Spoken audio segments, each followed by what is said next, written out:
ಮೋದಿ ಹೇಳಿದ ಕತೆ ಎಲ್ಲ ಹೇಳಿದ್ರು, 2 ಕೋಟಿ ಉದ್ಯೋಗ ಅದು ಇದೆಲ್ಲ ಹೇಳಿದ್ರು. ಅದಕ್ಕೆ ಅವ್ರನ್ನ ಯಾರೋ ಕೇಳಿದ್ರು, ಏನಪ್ಪ ನೀನ್ 2 ಕೋಟಿ ಉದ್ಯೋಗ ಕೊಡ್ತೀನಿ ವರ್ಷಕ್ಕೆ ಅಂತಂದ್ರೆ, ಉದ್ಯೋಗನೇ ಇಲ್ವಲ್ಲಯ್ಯ, ಎಲ್ಲ ಇರೋದೆಲ್ಲ ಕಳೆದೋಗ್ತಾ ಇದೆಯಲ್ಲ, ಕೆಲಸನೇ ಸರಿಯಾಗಿ ಸಿಗ್ತಾ ಇಲ್ಲ ಅಂತಂದ್ರೆ, ನಮ್ಮ ಪ್ರಧಾನಿ ಮೋದಿ ಅವ್ರು ಹೇಳಿದ್ ನಾನು ಮರ್ತೋಗಿರ್ಲಿಕ್ಕಿಲ್ಲ. ಏನ್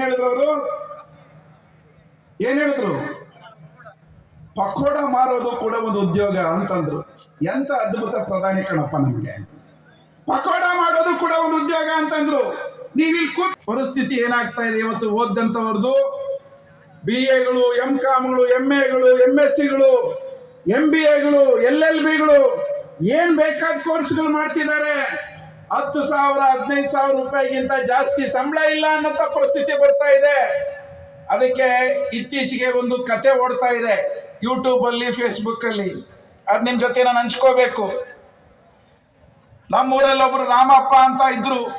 ನಿಮ್ಮೂರಲ್ಲೂ ಇರೋ ರಾಮಪ್ಪ ಅಂತ ಅನ್ಕೊಳ್ರಿ. ಈ ರಾಮಪ್ಪನಿಗೆ 4 ಜನ ಮಕ್ಕಳಿದ್ರು. ಆ ರಾಮಪ್ಪನ ಸ್ನೇಹಿತ, ಇನ್ನೊಬ್ಬ ಹಳೆ ಸ್ನೇಹಿತ ತಿಮ್ಮಪ್ಪ, ರಾಮಪ್ಪನ ನೋಡಕ್ ಬಂದವನ್ ಕೇಳದ್ನಂತೆ, ಏನಪ್ಪ ರಾಮಪ್ಪ ನಿನ್ ಮಕ್ಳು ಏನ್ ಮಾಡ್ತಾವ್ರೆ ಅಂತ ವಿಚಾರಿಸಿದಂತೆ. ಯಾರು ಬಂದ್ರೆ ಕೇಳಲ್ವೇ ನಿಮ್ ಮಕ್ಳು ಏನ್ ಮಾಡ್ತಾರೆ ಅಂತ? ನಿಮ್ಮನ್ನ ಕೇಳ್ತಾರಲ್ವಾ ನಿಮ್ ಮಕ್ಳು ಏನ್ ಮಾಡ್ತಾವ್ರೆ ಅಂತ, ನೀವು ಹೇಳ್ತಿರಲ್ಲ. ರಾಮಪ್ಪ ಹೇಳದ್ನಂತೆ, ಮೊದಲನೇವನವನಲ್ಲ, ಬಹಳ ಓದಿದ್ದಾನೆ, MA ಮಾಡಿ PhD ಮಾಡಿದಾನೆ. ಬಹಳ ಸಂತೋಷನಪ್ಪ, ಎಂತ ಒಳ್ಳೆ ಮಗ ಇದ್ದ ನಿನಗೆ. ಎರಡನೇವನ್ ಏನ್ ಮಾಡ್ತಾನೆ? ಅವನು ಇಂಜಿನಿಯರಿಂಗ್ ಮಾಡಿದಾನೆ, BE ಓದಿದಾನೆ, ಕಂಪ್ಯೂಟರ್ ಸೈನ್ಸ್ ಓದಿದಾನೆ. ಖುಷಿ ಆಯ್ತು, ಪರವಾಗಿಲ್ಲ ಅಂತೇಳಿ ರಾಮಪ್ಪನಿಗೆ ಶಬಾಷ್ ಕೊಡ್ತಾನೆ. ಮೂರನೇವಳು ಏನ್ ಮಾಡಿದಾಳೆ? ಮಗಳು, ಅವಳು MBA ಮಾಡಿದಾಳೆ, ಬಹಳ ಚೆನ್ನಾಗಿ ಓದಿದಾಳೆ. ಎಂತ ಅದ್ಭುತ ಮಕ್ಕಳಯ್ಯ ನಿನ್ನ ಮಕ್ಕಳು. ಒಬ್ಬ PhD ಮಾಡಿದಾನೆ, ಒಬ್ಬ ಇಂಜಿನಿಯರಿಂಗ್ ಮಾಡಿದಾನೆ, ಮಗಳು MBA ಮಾಡಿದಾಳೆ. ಅಂತ ಅದ್ಭುತ ಮಕ್ಕಳು ನಿಂದು ಅಂತ ಹೇಳ್ತಾನೆ. 4ನೇವನ್ ಏನ್ ಮಾಡ್ತಾನೆ ಅಂತ ಕೇಳ್ತಾನೆ. 4ನೇವನ ಬಗ್ಗೆ ಹೇಳೋದೇ ಬೇಡಪ್ಪ, ಅವನೇನು ಓದ್ಲಿಲ್ಲ. ಏನ್ ಮಾಡ್ತಾವನು? ಅವನು ಕಳ್ಳತನ ಮಾಡೋದು ಕಲ್ತ್ಕೊಂಡ್ಬಿಟ್ಟಿದ್ದಾನೆ. ಇಂಥ ಅದ್ಭುತ 3 ಜನ ಮಕ್ಕಳು ಓದಿರುವಂತವ್ರ ಮನೆಯಲ್ಲಿ ಒಬ್ಬ ಕಳ್ಳನ್ ಇಟ್ಕೊಂಡಿದ್ಯಾ ನೀನು ಅಂತ ಕೇಳ್ತಾನೆ ರಾಮಪ್ಪನ ಸ್ನೇಹಿತ. ಆಗ ರಾಮಪ್ಪ ಹೇಳ್ತಾನೆ, ಏನ್ ಮಾಡ್ಲಪ್ಪ, ಈ 3 ಜನ ಓದವರಲ್ಲ, ಅವರಿಗೆ ಕೆಲಸ ಇಲ್ಲ.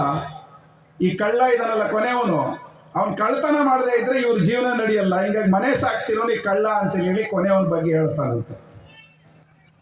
ನಮ್ಮ ಪರಿಸ್ಥಿತಿಗಳು ಎಲ್ಲಿಗೆ ಬಂದಾವ ಈಗ ಅಂತಂದ್ರೆ, ನಮ್ಮ ಮಕ್ಕಳ ಪರಿಸ್ಥಿತಿಗಳು, ನಾವ್ ಎಷ್ಟು ಓದಿಸಿದ್ರು ಕೆಲಸ ಇಲ್ಲ ಅನ್ನೋಂಥ ಪರಿಸ್ಥಿತಿ ಬಂದ್ಬಿಟ್ಟೈತೆ ಇವತ್ತು.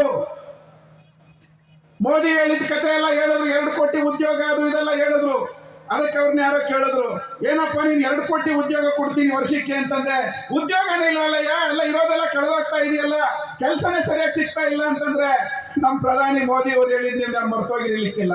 ಏನ್ ಹೇಳಿದ್ರು ಪಕೋಡ ಮಾರೋದು ಕೂಡ ಒಂದು ಉದ್ಯೋಗ ಅಂತಂದ್ರು. ಎಂತ ಅದ್ಭುತ ಪ್ರಧಾನಿ ಕಣಪ್ಪ ನಮ್ಗೆ. ಪಕೋಡ ಮಾಡೋದು ಕೂಡ ಒಂದು ಉದ್ಯೋಗ ಅಂತಂದ್ರು.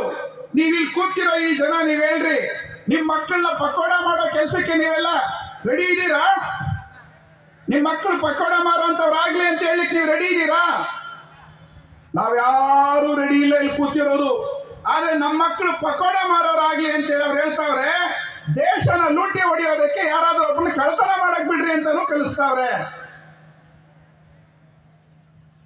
ದೇಶ ಲೂಟಿ ಮಾಡ್ತಿರೋರು ಯಾರು ಇವತ್ತು? ಯಾರಂತ ಗೊತ್ತಾ? ನಮಗೆ ದೇಶ ಅಂದ್ರೆ ಕೆಲಸದಿ ತಪ್ಪು ಹೇಳ್ಕೊಟ್ಟು ಬಿಟ್ಟವ್ರೀಗ. ದೇಶ ಅಂತಂದ್ರೆ ತೆಲುಗಲ್ಲಿ ಒಬ್ಬ ಕವಿ ಇದ್ದಾನೆ, ಗುರ್ಜಾಡ ಅಪ್ಪಾರಾವ್ ಅಂತೇಳಿ, ಬಹಳ ದೊಡ್ಡ ಕವಿ ತೆಲುಗಲ್ಲಿ. ಅವನೊಂದು ಮಾತು ಹೇಳಿದ್ದ, ದೇಶమంటే మట్టి కాదోయ్, ದೇಶమంటే ಮನುಷ್ಯರು ಅಂತೇಳಿ. ದೇಶ ಅಂದ್ರೆ ಮಣ್ಣಲ್ಲ, ದೇಶ ಅಂದ್ರೆ ಮನುಷ್ಯರು ಅಂತ. ಆದ್ರೆ ನಮಗೆಲ್ಲ ನಮ್ಮ ದೇಶದಲ್ಲಿ ಬಿಜೆಪಿ ಅವರು, ಪ್ರಧಾನಿ ಮೋದಿಗಳು ಹೇಳ್ತಾ ಇರೋದೇನಂತಂದ್ರೆ, ದೇಶ ಅಂತಂದ್ರೆ ಮಣ್ಣು, ಗಡಿ. ದೇಶ ಅಂದ್ರೆ ಜನ ಅಲ್ಲ. ದೇಶ ಸುಖವಾಗಿದೆ ಅಂತ ಹೇಳ್ಬೇಕು ಅಂದ್ರೆ ಜನ ಸುಖವಾಗಿರ್ಬೇಕು ಅಂತ ನಾವ್ ಹೇಳ್ತಾ ಇದ್ದೀವಿ CPMನವರು. ಜನ ಸುಖವಾಗಿದ್ದಾಗ ದೇಶ ಸುಖವಾಗಿರ್ತದೆ, ಜನ ಸುಖವಾಗಿಲ್ಲ ಅಂದ್ರೆ ದೇಶ ಸುಖವಾಗಿಲ್ಲ ಅಂತ ನಾವ್ ಹೇಳಿದ್ರೆ ಅವ್ರದ್ದು ಅದಲ್ಲ, ಮೋದಿಯವ್ರದ್ದು. ಜನ ಕಷ್ಟಪಡ್ತಾ ಇರಬೇಕು. ಈ ದೇಶದಲ್ಲಿರ್ತಕ್ಕಂಥ ಕೆಲವು ಬಂಡವಾಳದಾರರು ದೇಶ ಲೂಟಿ ಹೊಡಿತಾ ಇದ್ರೆ, ಅವರು ದೇಶದಲ್ಲಿ ದೊಡ್ಡವರಾಗ್ತಾ ಇದ್ರೆ, ದೇಶದ ಸಂಪತ್ತೆಲ್ಲ ಅವ್ರ ಜೊತೆಯಲ್ಲಿ ಸೇರ್ಕೊಳ್ತಾ ಇದ್ರೆ ದೇಶ ಬಹಳ ಚೆನ್ನಾಗಿದೆ. ನೋಡ್ರಿ, ಈಗ ಅದಾನಿ ಇದಾರಲ್ಲ, ನೀವೆಲ್ಲರೂ ಕರೆಂಟ್ ಬಳಸ್ತೀರಿ, ಕರ್ನಾಟಕ ಸರ್ಕಾರ 200 ಯೂನಿಟ್ ಕರೆಂಟ್ ಫ್ರೀ ಅಂತ ಹೇಳಿದೆ. ನಾವೆಲ್ಲ ಖುಷಿಯಾಗಿದ್ದೀವಿ. 100 ರೂಪಾಯಿ 250 ರೂಪಾಯಿ ಬಿಲ್ ಕಟ್ತಾ ಇದೀವಿ ಅಷ್ಟೇನೆ ಈಗ. ಆದ್ರೆ ಒಂದು ಸತಿ 200 ಯೂನಿಟ್ ಕರೆಂಟ್ ಫ್ರೀ ಅನ್ನು ತೆಗೆದಾಕಿದ ತಕ್ಷಣ ಗೊತ್ತಿಲ್ಲ ನಾಳೆ ಯಾರು ಬೇಕಾದ್ರೂ ತೆಗೆದಾಕ್ಬೋದು ಅದನ್ನ.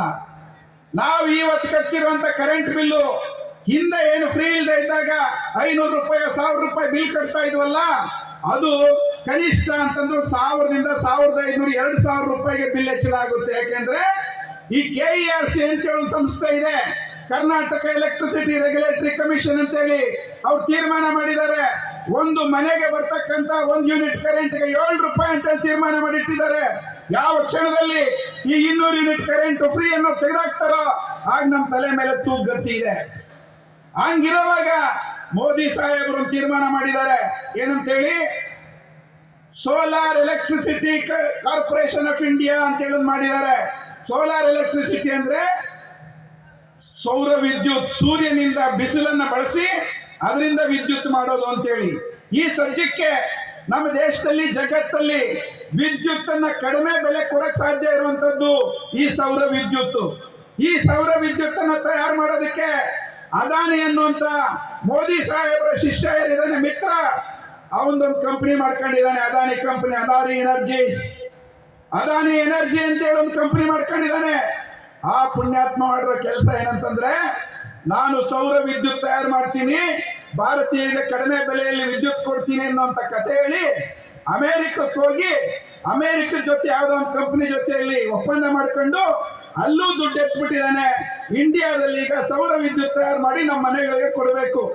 ಕೊಡುವಾಗ ಮೋದಿ ಸಾಹೇಬರ ಅಡಿಯಲ್ಲಿರ್ತಕ್ಕಂಥ ಸೋಲಾರ್ ಎಲೆಕ್ಟ್ರಿಸಿಟಿ ಕಾರ್ಪೊರೇಷನ್ ಇದೆಯಲ್ಲ, ಆ ಸಂಸ್ಥೆಯ ಒತ್ತಡದಿಂದಾಗಿ ಹಲವಾರು ರಾಜ್ಯಗಳ ಮೇಲೆ ಇವತ್ತು ಒತ್ತಡ ಹಾಕಿ ಅದಾನಿಯ ಕರೆಂಟ್ ಅನ್ನ ತಗೋಬೇಕು ಅಂತೇಳಿ ತೀರ್ಮಾನ ಮಾಡಿ ಪುಷ್ ಮಾಡ್ತಾ ಇದ್ದಾರೆ. ಅದಾನಿ ಕರೆಂಟ್ ತಗೊಳ್ಳೋದಕ್ಕೋಸ್ಕರ 4-5 ರಾಜ್ಯಗಳ ಜೊತೆಯಲ್ಲಿ ಅದಾನಿ ಸಾಹೇಬರು 2029 ಕೋಟಿ ರೂಪಾಯಿ ಲಂಚ ಕೊಟ್ಟಿದ್ದಾರೆ ಅಂತೇಳಿ ಅಮೆರಿಕದ ಕೋರ್ಟ್ ಅವನು ತಪ್ಪಿತಸ್ಥ ಅಂತೇಳಿ ಘೋಷಣೆ ಮಾಡಿದೆ. ಅದಾನಿ ಏನಾದ್ರು ಅದಾನಿ